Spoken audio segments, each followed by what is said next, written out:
요거를 말이죠. 제가 여기서 팁을 조금 더 드릴 수가 있는데, 세부적으로 글을 쓸 때, 또 그렇고, 지금 여기서 지금 목적이라고 얘기하신 것도 조금 더 명확화할 수 있는 방법이 있습니다. 그거를 만들었어요. 정리를 좀 했습니다, 제가. 음, 볼게요. 제가 봤을 때는요, 이거 저의 기준입니다. 저의 기준인데, 두 가지로 나눠보면 어떨까? 목적을, 구체화를 하는 방법을. 첫 번째는 이거예요. 생각을 자극하는 게 목적이다. 두 번째, 행동을 자극하는 게 목적이다. 느낌 오세요? 이 두 가지로 목적을 나누면, 엔간한 목적은 다 들어오겠다. 라 싶은 거예요. 이것도 최초 공개. 여기도. 네. 생각을 자극하는 목적, 행동을 자극하는 목적. 네. 그거를 조금 더 세분화를 해봤어요. 그럼 생각을 자극한다는 게 뭐냐? 이거죠. 음. 그래서 제가 정리한 건 이거였습니다. 생각을 자극한다는 건 이런 느낌. 첫 번째. 이론이나 지식 같은 것을 전달함으로써 생각을 자극한다. 됐나요? 또는 정보를 하거나 공유함으로써 생각을 자극한다. 어때요? 이 두 개는 약간 이성적인 건데, 일단 혹시라도 야, 지식을 전달하는 거나 정보를 정리 전달하는 건 똑같은 거 아니야? 라고 하실까 봐. 날강도 때 제가 수업에서 말씀드렸던 건데, 그 일본의 뭐 노벨 경제학상을 탄 뭔 학자가 있는데 그 아저씨가 얘기를 한 게 있어요. 뭐냐면 지식과 정보의 차이에 대해서 이야기를 한 게 있습니다. 지식은 뭐냐면요. 지식은 내 안에 체화된 게 지식이에요. 내 안에 있는 거. 내가 그냥 꺼내 쓸 수 있는 거. 그게 지식이고요. 사실 요 지식에 대해서는 제가 저기요, 저 어디야. 9월달 첫 강의 지식 창업자로서 어떻게 할 것인가 요 얘기할 때 그때 지식이라는 걸 얘기를 한 적이 있어요. 그래서 거기랑도 매치가 걸리는데 자 아무튼 그래서 내 안에 있는 거를 얘기할 때 저는 그래 보통 지식이라는 표현을 쓰고요. 정보는 뭐냐면 바깥에 있는 거예요. 바깥에 있는 거. 그래서 제가 내 안에 있는 지식을 전달한다. 이런 느낌으로 이걸 표현해 본 거고요. 어, 정보는 내 게 아니니까 일단 하지만 정보만 가지고도 소위 비즈니스가 되잖아요. 그래서 제가 여기다 쓴 건 뭐냐면 다른 사람의 것이지만 정보들을 내가 정리한다. 또는 정보들을 공유한다. 이런 느낌으로 제가 워딩 표현을 해봤어요. 괜찮으세요? 그래서 이렇게 함으로써 생각을 자극할 수 있겠구나. 그죠? 근데 이 두 개는 머리에 좀 가깝죠. 머리. 이성의 영역에 좀 가깝고 감성 영역으로 좀 들어가 보면 이런 얘기를 할 수 있어요.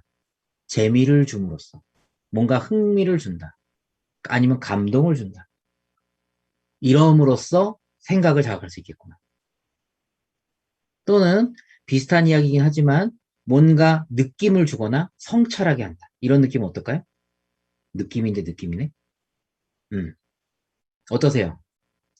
그러니까 생각을 자극한다를 결국 두 개로 나누면 이성을 자극하는 것과 감성을 자극하는 결국 두 가지 정도가 될 것 같고 그래서 이성의 영역에서는 지식이나 정보 이야기가 나올 수밖에 없는 거고 감성의 영역에서는 이런 단어들이 나올 수가 있겠죠. 그래서 결국은 생각을 자극하는 것이 목적일 수 있다. 됐나요?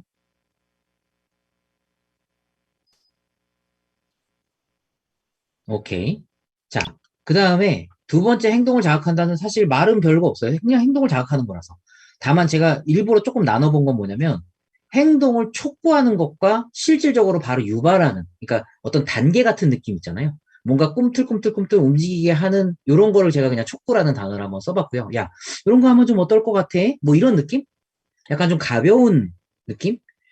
예. 촉구라는 말이 좀 세게 쓸 때도 있긴 하지만, 예, 아니면 그냥 하나로 보셔도 상관은 크게는 없을 것 같아요. 어찌됐든 행동을 촉구하거나 실질적인 행동을 유발한다. 여기에 가장 대표적인 게 뭐예요? 구매 같은 거죠. 사. 그죠? 움직여.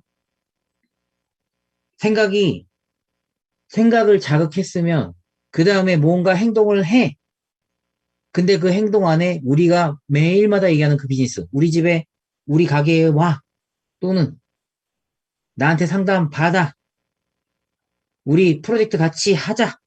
이거 다 행동이죠. 자, 여기까지 해놓고서 첫 번째는 뭐냐면 이런 분들이 있어요. 네.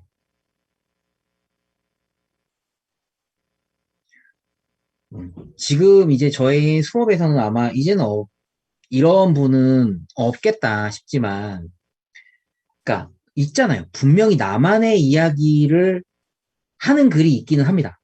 그게 누군가 봤을 때는 그 사람이 진짜 자기 이야기만 기록하는 것처럼 보일 수는 있어요. 진짜로.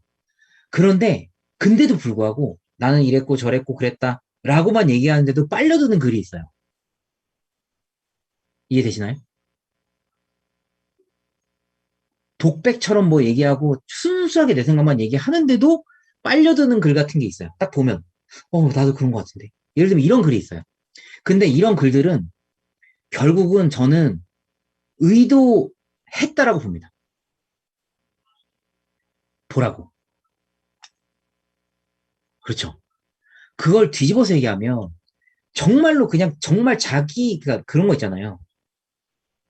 여러분도 그냥 다른 분의 블로그를 딱 가셨는데 도대체 이거 누구한테 하는 얘기지? 라는 거 있잖아요. 자기의 기록을 썼는데 누구한테 하는 얘기인지 도저히 알 수가 없는 거. 그쵸? 네. 정말로 요약정리. 1, 뭐, 2, 뭐 배워왔다고. 네. 근데 그런 거는 이런 거 같아요. 내가 정말로 정리하고 진짜 기록만을 위해서 쓰는 글을 누군가 보라고 하는 공간에다 올려놓는 것 자체가 저는 좀 모순이 아닌가라는 생각이 들어요. 그걸 왜 봐주길 바랄까? 음. 그러니까 블로그다라고 만약에 한다면 그거는 비공개를 하시는 게 맞다고 보거든요. 왜냐면 그런 글들이 쌓이면 쌓일수록 내가 정말로 사람들한테 이야기하려고 할 때 혼재가 돼가지고 되게 사람들이 다른 신호를 받아요. 그러니까 블로그의 색깔, 뭐 브랜딩이나 이런 걸 떠나서 블로그는 개인적인 성향을 많이 드러내는 글이긴 하나. 그 얘기는 예, 내 생각을 쓰는 거는 맞지만 그걸 보라고 쓰는 거예요, 사실. 어찌됐든 간. 그 모순에 걸리지는 않으셨으면 좋겠어요. 그러니까 무슨 얘기냐? 저는 그냥 기록하는 건데요. 라는 분도 계시지만 그거에 또 반대되는 개념은 뭐예요? 보라고 쓴 건데도 불구하고 자기 이야기만 쓰는 글도 있다. 그 두 가지가 양쪽에 다 걸리는 거죠, 지금. 음. 그러면 아까 여러분들이 직접 얘기하셨던 독자가 누군지 타겟팅이 안 된 글. 예를 들어서. 이런 글들하고 지금 요 맥락의 이 얘기하고 방향만 반대지 사실은 거의 비슷하다고 봐요. 이해되셨죠? 누군가 본다라는 걸 생각했다면 반드시 그 누군가를 생각해서 써야 된다. 그게 본질이다. 이런 거죠. 네.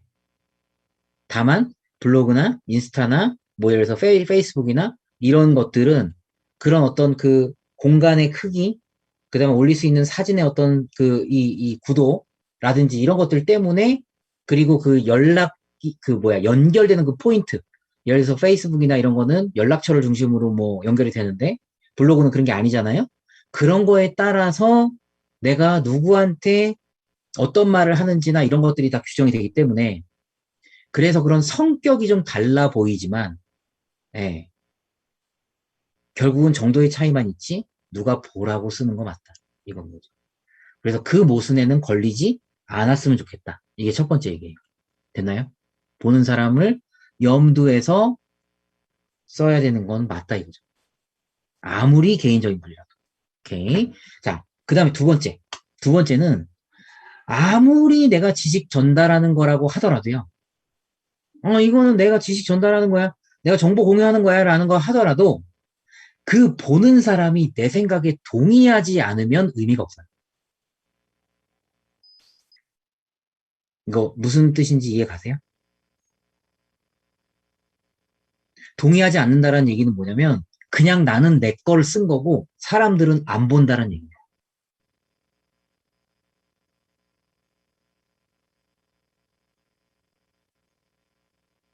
음.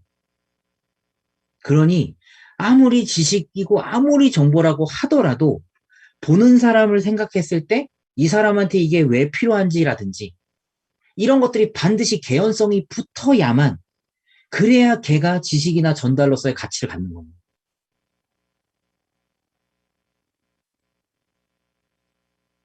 그나마 좀 건조한 글 정도만 돼도 다행인데 아예 이게 그냥 뭐 이거 왜 쓴 거야? 진짜 그런 글도 되게 많아요. 아시죠?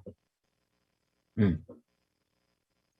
그러니까 동의한다라는 것 자체는 내가 그 글을 볼 가치를 내가 만들어줘야 된다는 거예요.